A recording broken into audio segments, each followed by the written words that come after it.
એ collector અને એસપીને પણ પૂછીશ, એ કમિશનરને પણ પૂછીશ.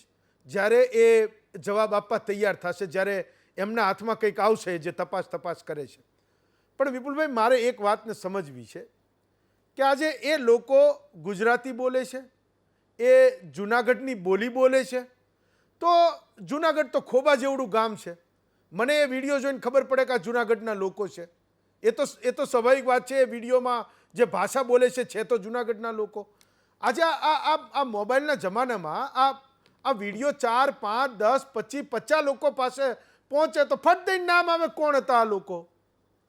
કોઈને ખબર નથી પડતી. ના તમને ખબર પડે, ના પૂજારીઓ ઓળખે છે, ના ત્યાંના સ્થાનિક લોકો કોઈ ઓળખે છે.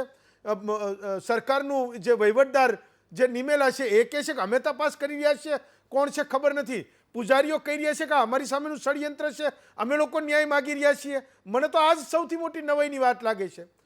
માણસોના સ્વરૂપમાં આ કોઈ એલિયન તો નથી.